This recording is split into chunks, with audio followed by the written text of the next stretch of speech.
CE info system, जिसे आप map माई India के नाम से ज़्यादा अच्छे से जानते पहचानते हैं। 1995 में इसने देश में डिजिटल मैपिंग की शुरुआत की थी और कंपनी के नतीजे आए थे 9 तारीख को देर शाम।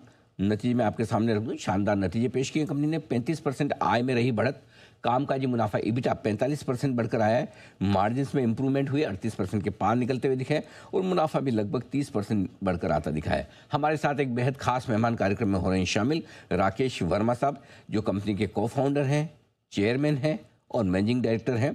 सर ने बिट्स पिलानी से मैकेनिकल इंजीनियरिंग में बैचलर्स की डिग्री हासिल की है। ईस्टर्न वॉशिंगटन यूनिवर्सिटी अमेरिका से आपने MBA की डिग्री हासिल की है। 50 साल से ज़्यादा लंबा गहरा अनुभव है राकेश वर्मा साहब का इस पूरे फील्ड का।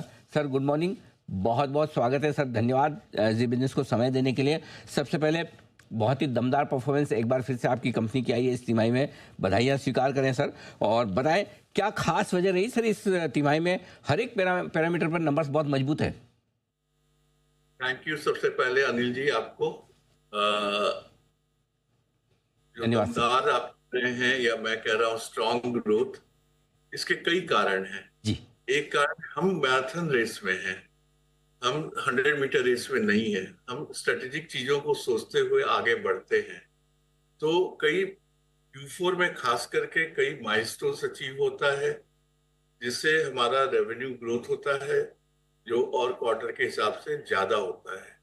दूसरा, जहां तक प्रॉफिट की बात है, EBITDA की बात है, वो तो आप कंपनी को कैसे ऑपरेशनली आप उसको ऑप्टिमाइज करो, उसके ऊपर है। पिछले साल शुरू में कुछ हम लोगों का फोकस कंज्यूमर बिजनेस पर हो गया था, जिसे हमने कंज्यूमर Q4 में कहा कि अब हमें नहीं कंज्यूमर बिजनेस में जाना है, और उससे भी बहुत सुधार हुआ। बिल्कुल ठीक बात है। तो दमदार परफॉर्मेंस रही है। अब सर जरा प्राइसिंग के बारे में बताएं, किस तरह की प्राइसिंग अभी भी मजबूत दिख रही है, या आपको लगता है कि थोड़ा इंटरनेशनल प्लेयर्स और साथ ही रेगुलेटरी हर्डल्स वगैरह, टेक डिस्ट्रप्शन से कुछ प्राइसिंग प्रेशर आ सकता है? जहां तक इंटरनेशनल प्लेयर्स है, उनको तो अच्छे से हम लोग हैंडल कर लिए हैं, कोई नई खबर नहीं है। और हमारे प्रोडक्ट की क्वालिटी और जिस तरह से हम कस्टमर को खुश रखते हैं, हमारा मार्केट शेयर बढ़ता ही जा रहा है, खास करके ऑटोमोटिव और कॉर्पोरेट में। उसके लिए कोई चिंता की बात नहीं है।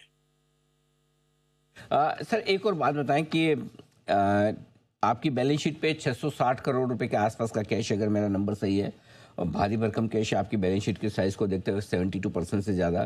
क्या प्लान है इस कैश को लेकर? क्या कुछ कैपेक्स करने वाले हैं, कोई एक्विजिशन या फिर बायबैक? आई थिंक 3 ऑप्शन ही होंगे आपके पास। क्या आपका प्रेफर्ड रहेगा सर?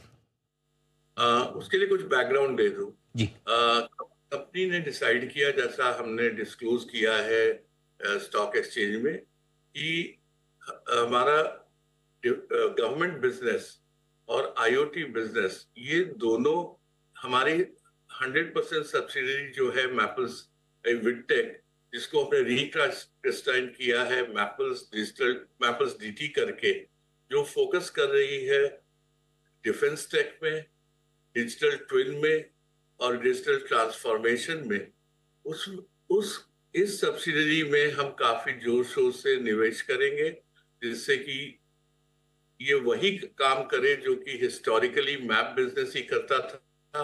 और हमें उम्मीद है कि 3 to 5 इयर्स में हमारा इस सेक्टर से भी वैसा ही रिजल्ट आने लगेगा, जब हम प्लेटफॉर्म और प्रोडक्ट के ऊपर जो हम ऑपरेटिंग लेवरेज ले पाएंगे। दूसरी रही बात जो IoT बिजनेस जो है, ये भी बहुत बहुत कैश रिक्वायर करता है। उसके लिए भी हम उसको इनफ फंडिंग करेंगे। जो लास्ट ईयर फर्स्ट क्वार्टर में प्रॉब्लम हो गया था, अब उसको उस प्रॉब्लम को नहीं आने देंगे और पूरी फंडिंग करके। सो आपका जो क्वेश्चन था कि 650 करोड़ हमारा जो कैश अवेलेबल है, उसमें से कुछ हद तक 60, 70, 80 का तो प्लान ऑलरेडी बन गया है। वर्मा साहब एक चीज और बताएं, वित्त वर्ष 2026 को लेकर किस तरह का आपका आउटलुक है? किस तरह की ग्रोथ की उम्मीद आपकी कंपनी से की जाए? इसमें जो मैंने पहले भी कहा, हमारा लक्ष्य है 1000 करोड़ पहुंचना 2028 FY 28 में। अब उसके लिए हम जो काम कर रहे हैं, जिसके जिसके लिए हमें एनीवेयर फ्रॉम 30 to 40% का growth rate over the next 3 years average आना चाहिए, हम उसी लक्ष्य पर लगे हुए हैं। और अब क्वार्टर बाय क्वार्टर तो हमने कई बार कहा कि प्लीज हमें एक्सक्यूज करो, लेकिन ईयर ऑन ईयर FY26 में भी हम अच्छा परफॉर्म करेंगे, जैसा हमारे पास ओपन ऑर्डर बुक है जो कि 1500 करोड़ हो गया है। बिल्कुल ठीक बात है। तो ये आपके लिए 1000 करोड़ तक रेवेन्यू पहुंचने का टारगेट वित्त वर्ष 2028 तक का। आखिरी सवाल सर ये कि आर्टिफिशियल इंटेलिजेंस की मदद से जो कुछ भी रियल टाइम नेविगेशन में डेवलपमेंट हो रहे हैं, उसमें आपकी कंपनी की पोजीशनिंग क्या है? क्या कुछ ग्लोबल प्लेयर्स के साथ आपका हाथ मिलाने का इरादा है? किसी तरह का टाई अप वगैरह क्या सोच रहे हैं सर? देखिए, एक तो हमने ऑलरेडी हुंडई किया के साथ, हुंडई ऑटोएवर के साथ जॉइंट वेंचर इंडोनेशिया में फॉर्म किया है। इस तरह के जॉइंट वेंचर जब होते हैं तो बहुत ज्यादा आराम से टेक्नोलॉजी इनफ्लो होने लगता है। तो हमारा टाई अप जो है वो बेसिकली टेक्नोलॉजी के लिए ग्लोबल प्लेयर्स जहां पर भी मिलते हैं, मिलेंगे, लेकिन हम एक आत्मनिर्भर कंपनी है, ये जरूर आप ख्याल रखेंगे। इस आत्मनिर्भरता के चलते आज की तारीख में हम कहते हैं कि हमारे किसी भी प्रोडक्ट में कोई भी बाहर का इनपुट नहीं है, सारे का सारा हिंदुस्तान में डेवलप्ड है। बिल्कुल। बहुत बहुत धन्यवाद राकेश वर्मा साहब, समय देने के लिए और विस्तार से अपने नतीजों पर और आगे के आउटलुक पर हमारे दर्शकों को जानकारी देने के लिए।